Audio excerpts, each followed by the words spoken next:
శ్రీమాత్రే నమ. జయ గురు దత్తాత్రేయ నమ.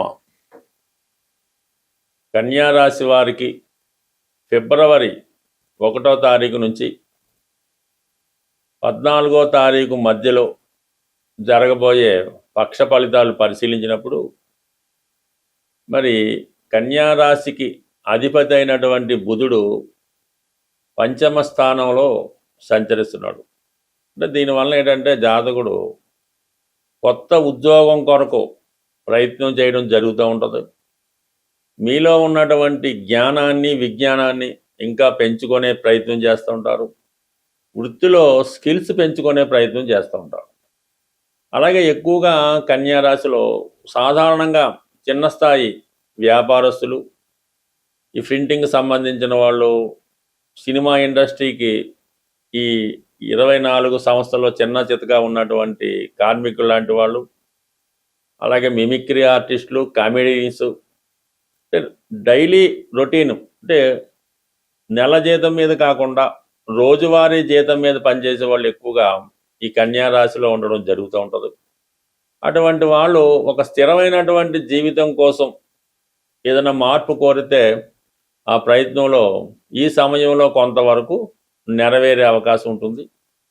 అలాగే చాలా వరకు కొన్ని కొత్త పరిచయాలు ఏర్పడడం ద్వారా మీలో ఉన్నటువంటి టాలెంట్ని ప్రోత్సహించే వ్యక్తులు మీకు సహాయపడి మిమ్మల్ని నిలబెట్టే ప్రయత్నం చేస్తూ ఉంటారు. అయితే అటువంటి బుధుడు మనకి ఈ ఫిబ్రవరి 3వ తారీఖున 6వ స్థానంలోకి మారడం జరుగుతూ ఉంది. అది ఒక మిత్రక్షేత్రం అవడం వల్ల మీకు ఈ సమయంలో ఏదైనా పర్మనెంట్ ఉద్యోగం లాంటిది రావడం జరిగే అవకాశం ఉంది.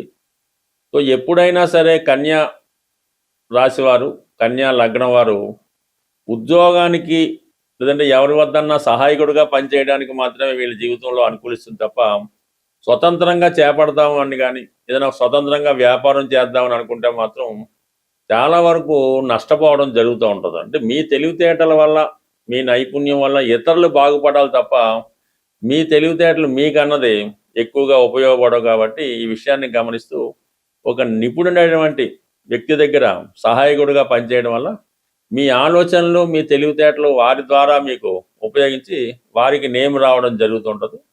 తగిన ప్రతిఫలం మీకు రావడం జరుగుతూ ఉంటుంది. ఈ సమయంలో ఇది జరిగే అవకాశం ఉంది. దాని తర్వాత ఈ శుక్రుడు ధన భాగ్యాధిపతిగా పంచమ స్థానంలో ఉన్నటువంటి శుక్రుడు మీరు ఏదైనా కొత్త విషయాన్ని నేర్చుకోవడానికి కానీ ఏదైనా ప్రాక్టీస్ చేసుకోవడానికి కానీ అనుకూలంగా ఉంటుంది. అలాగే స్త్రీలకి ఇది చాలా వరకు అనుకూలంగా ఉంటుందన్నమాట. ఈ పెళ్లి విషయంలో కానీ స్వతంత్రంగా ఉద్యోగంలో ప్రవేశించే విషయంలో కానీ ఏదో ఒక ప్రయత్నం నెరవేరుతూ ఉంటుంది. ఎందుకంటే ఇప్పుడు సప్తమంలో శని భగవానుడు ఉండడం వల్ల వివాహ విషయంలో చాలా డిలే అవుతూ ఉంటుంది.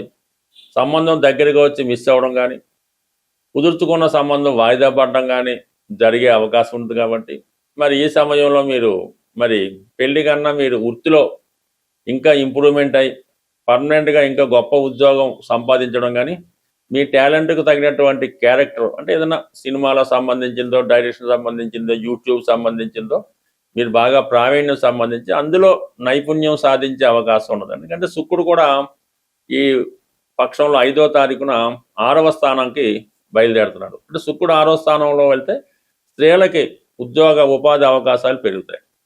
అంటే 6వ స్థానం అన్నది సప్తమానికి వేస్థానం అవుతూ ఉంటుంది అన్నమాట. ఆ కారణం వల్ల 6వ స్థానంలో వచ్చినటువంటి గ్రహం ఈ బ్రహ్మచర్యానికి అనుకూలిస్తుంది తప్ప దాంపత్య జీవితానికి, వివాహ బంధానికి అంతగా అనుకూలించదు. అంటే ఒకవేళ వివాహం అయినా కూడా భార్యాభర్తల మధ్య ఎడబాటు, దాంపత్య సుఖం లేకపోవడం జరిగే అవకాశం ఉంది. కాబట్టి ఏదైనా వృత్తి మీరు వివాహ జీవితానికన్నా వృత్తికి ఎక్కువ ప్రాధాన్యత ఇవ్వడం జరుగుతూ ఉంటుంది. ఇక అలాగే మరి మిగిలినటువంటి కుజుడు, రవి వ్యయాధిపతిగా కుజుడు అక్కడ రవితో పాటు కుజుడు ఉండడం వల్ల ఉద్యోగపరమైనటువంటి చేంజెస్ తప్పనిసరిగా రావడం జరుగుతూ ఉంటుంది. అంటే మీకు నష్టం వచ్చినా మీరే ఉద్యోగం మారేయాలి, మీ యజమానికి కోపం వచ్చినా మీరే మానేయాలి. ఈ విధంగా ఈ కన్యారాశి వారి జీవితం ఎప్పుడు ఉంటుందో ఎప్పుడు ఉండదో అనే విధంగా భయపడుతూ ఉంటారు అనమాట. అంటే ఆఫీస్కి వెళ్ళేదాకా ఒకలా ఉంటుంది, చివరిదాకా ఒకలా ఉంటుంది. ఈ విధంగా పూర్తి అభద్రతా భావంతో మీరు ఈ సమయంలో పని చేయవలసి ఉంటుంది. బట్ ఏదైనా మంచి టాలెంట్ ప్రదర్శించిన మంచి నైపుణ్యంతో వర్క్ చేసినా కూడా ఈ వృత్తిపరమైనటువంటి ఆందోళన మీకు ఈ సమయంలో ఉండడం జరుగుతూ ఉంటుంది. అంటే ఇక్కడ మీ కేతు 12వ స్థానంలో ఉండడం వల్ల ఇటు భయాలు కూడా కలుగుతుంటాయి. అలాగే మిమ్మల్ని వెనకాల నుండి చెప్పేవాళ్ళు కూడా ఈ విధంగా భయపెట్టి వాళ్ళు మిమ్మల్ని మభ్యపెట్టి మీతో పనులు చేయించుకునే ప్రయత్నం కూడా జరుగుతూ ఉంటుంది. బట్ ఏదైనా కన్యా రాశి వారు చాలా కాన్ఫిడెన్స్తో ఎవరికి లొంగకుండా ఎవరి మాటలు వినకుండా మీ పని మీరు చేసుకోవడం మాత్రమే ఉత్తమం తప్ప ఇతరుల మాటలు వినడం వల్ల ఇతరులు పెట్టే భయాన్ని మీరు అమలు చేయడం వల్ల భయపడడం వల్ల కంప్లీట్గా నష్టం కలుగుతుంటుంది. ధైర్యంగా ముందుకు వెళ్ళండి. ఎటువంటి ఇబ్బంది మీకు రాకుండా అన్ని సమస్యలు వాటికవే పరిష్కారం అవుతాయి. సాధారణంగా ఈ జ్యోతిష్యాన్ని జాతకాల్ని నమ్ముతున్న వాళ్ళు గ్రహాల్ని మీకు అనుకూలంగా మార్చుకోవాలనుకున్నప్పుడు ప్రతి నెల కొన్ని ముఖ్యమైనటువంటి దినాలు వస్తూ ఉంటాయి. ఆ రోజుల్లో మీరు విధి విధానంగా పాటించడం వల్ల గ్రహాలు మీకు అనుకూలంగా పనిచేయడం మొదలవుతూ ఉంటాయి. ఈ పక్షంలో ప్రధానంగా మనకి శని త్రయోదశి రాబోతుంది.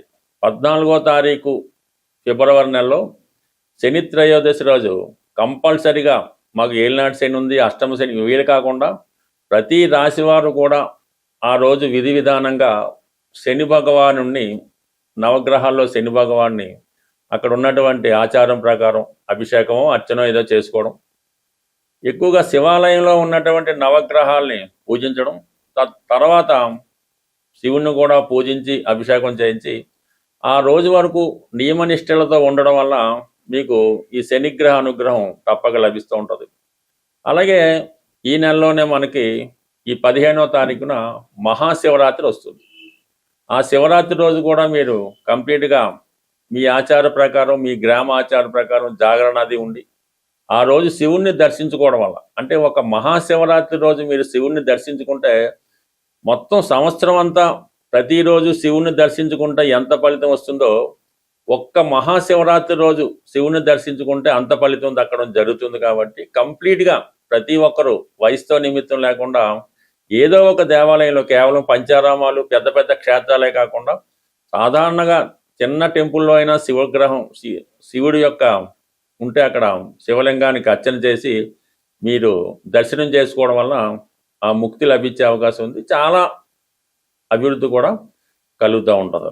ఇక ప్రధానంగా ఇంకా సంకటార చతుర్థి ఫిబ్రవరి 5వ తారీఖున ప్రధానంగా ఈ నెల మొదట్లోనే వస్తుంది. కాబట్టి ఆ రోజు విధి విధానంగా వినాయకుడిని అర్చించడం వల్ల, సంకటనాశన గణేష్ స్తోత్ర పారాయణ వల్ల ఏదైనా ఈ విధంగా వస్తున్నటువంటి ప్రతి నెలలో సంకటార చతుర్థి, మాస శివరాత్రి ఇవన్నీ చేసుకోవడం వల్ల కంప్లీట్గా మీకు గ్రహాలు మీకు అనుకూలంగా పనిచేస్తూ జరుగుతుంటాయి. అవి మీకు అనుకూలంగా మారి మీ అభివృద్ధికి కారణమవుతూ ఉంటాయి. స్వస్తి.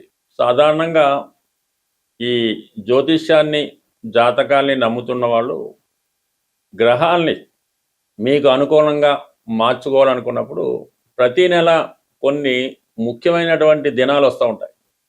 ఆ రోజుల్లో మీరు విధి విధానంగా పాటించడం వల్ల గ్రహాలు మీకు అనుకూలంగా పనిచేయడం మొదలవుతూ ఉంటాయి. ఈ పక్షంలో ప్రధానంగా మనకి శని త్రయోదశి రాబోతుంది. 14వ తారీఖు ఫిబ్రవరి నెలలో శని త్రయోదశి రోజు కంపల్సరిగా మాకు ఏలినాటి శని ఉంది, అష్టమ శని వీలు కాకుండా ప్రతి రాశివారు కూడా ఆ రోజు విధి విధానంగా శని భగవానుని నవగ్రహాల్లో శని భగవాన్ని అక్కడ ఉన్నటువంటి ఆచారం ప్రకారం అభిషేకమో అర్చనో ఏదో చేసుకోవడం, ఎక్కువగా శివాలయంలో ఉన్నటువంటి నవగ్రహాల్ని పూజించడం, తర్వాత శివుణ్ణి కూడా పూజించి అభిషేకం చేయించి ఆ రోజు వరకు నియమనిష్టలతో ఉండడం వల్ల మీకు ఈ శనిగ్రహ అనుగ్రహం తప్పక లభిస్తూ ఉంటుంది. అలాగే ఈ నెలలోనే మనకి ఈ 15వ తారీఖున మహాశివరాత్రి వస్తుంది. ఆ శివరాత్రి రోజు కూడా మీరు కంప్లీట్గా మీ ఆచార ప్రకారం మీ గ్రామ ఆచార ప్రకారం జాగరణ అది ఉండి ఆ రోజు శివుణ్ణి దర్శించుకోవడం వల్ల, అంటే ఒక మహాశివరాత్రి రోజు మీరు శివుణ్ణి దర్శించుకుంటే మొత్తం సంవత్సరం అంతా ప్రతిరోజు శివుణ్ణి దర్శించుకుంటే ఎంత ఫలితం వస్తుందో ఒక్క మహాశివరాత్రి రోజు శివుని దర్శించుకుంటే అంత ఫలితం దక్కడం జరుగుతుంది. కాబట్టి కంప్లీట్గా ప్రతి ఒక్కరూ వయసుతో నిమిత్తం లేకుండా ఏదో ఒక దేవాలయంలో కేవలం పంచారామాలు పెద్ద పెద్ద క్షేత్రాలే కాకుండా సాధారణంగా చిన్న టెంపుల్లో అయినా శివగ్రహం శివుడి యొక్క ఉంటే అక్కడ శివలింగానికి అర్చన చేసి మీరు దర్శనం చేసుకోవడం వలన ఆ ముక్తి లభించే అవకాశం ఉంది. చాలా అభివృద్ధి కూడా కలుగుతూ ఉంటుంది. ఇక ప్రధానంగా ఇంకా సంకటహర చతుర్థి ఫిబ్రవరి 5వ తారీఖున ప్రధానంగా ఈ నెల మొదట్లోనే వస్తుంది కాబట్టి ఆ రోజు విధి విధానంగా వినాయకుడిని అర్చించడం వల్ల, సంకటనాశన గణేష్ స్తోత్ర పారాయణ వల్ల ఏదైనా ఈ విధంగా వస్తున్నటువంటి ప్రతి నెలలో సంకటహర చతుర్థి, మాస శివరాత్రి ఇవన్నీ చేసుకోవడం వల్ల కంప్లీట్గా మీకు గ్రహాలు మీకు అనుకూలంగా పనిచేస్తూ జరుగుతుంటాయి. అవి మీకు అనుకూలంగా మారి మీ అభివృద్ధికి కారణమవుతూ ఉంటాయి. స్వస్తి.